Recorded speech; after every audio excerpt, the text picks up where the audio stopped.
The Knicks arrived and left Cleveland with the same problem: their defense is atrocious against the NBA's best. Tom Thibodeau's group was massacred Friday night by Kenny Atkinson's high-octane Cavaliers, who made the Knicks look JV in a 142-105 laugher. "You can't explain it," Jalen Brunson said.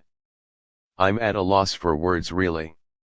The defeat dropped the Knicks to 0-6 this season against the league's top three teams, the Cavs, Thunder, and Celtics, while casting further doubt on their ability to compete with those teams, let alone beat them, in a playoff series.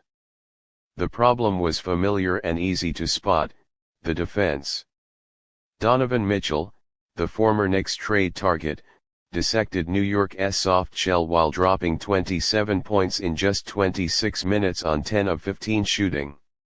The Cavaliers shot 61% overall and 51% on 37 three-point attempts, scoring 41 in the opening quarter and building a 27-point advantage at halftime.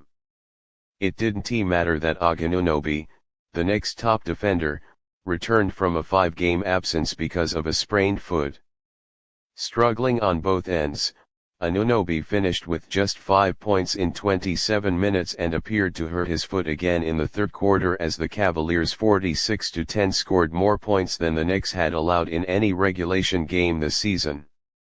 After his team let go of the rope, failing to make any meaningful run after falling into an early deep hole, Thibodeau harped on the lollygagging transition defense. He also asked for greater resolve. "I think for teams that are high-volume three-point shooting, there's going to be variances where the score can go up quick, but you can also get back quick. You just can't give in," the coach said. "And that's the biggest thing. You can't let anything break you. You got to have the mental toughness to get through things. And so, there's got to be a lot more resolve, particularly on the road against a team that is this good."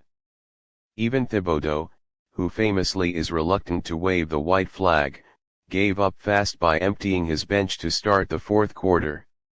"Yeah, from the start, I mean, we didn't set the tone," backup guard Miles McBride said.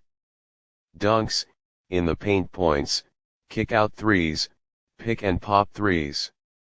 You name it, they did it to us. I think every guy on their team, whether they're coming off the bench or starting, every guy is a threat. And they play that way. So it's hard to go against them when anybody can break off and go score, or they find a mismatch they like and they attack and they're playing the right way and kicking out. The Cavs are tremendous, but if the Cavs looked extra motivated, it's because the Knicks helped create the monster that ate them Friday night." Nearly 2 years after getting punked by the Knicks in the opening round of the playoffs, Cleveland 46-10 has emerged as the most positively surprising upstart with the NBA's best record. And while the Cavs have changed in certain areas, most notably at coach with Atkinson and at the trade deadline with DeAndre Hunter, the residual impact of the 2023 gentleman's sweep remains. "It definitely humbled us," Darius Garland said when asked by the Post at All-Star Weekend.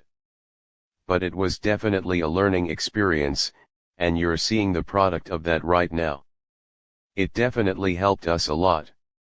Atkinson wasn't around for the playoff embarrassment but knows it's a lingering conversation among his players. "They remember. I'm sure our players remember. They talk about it," Atkinson said. "It's not a playoff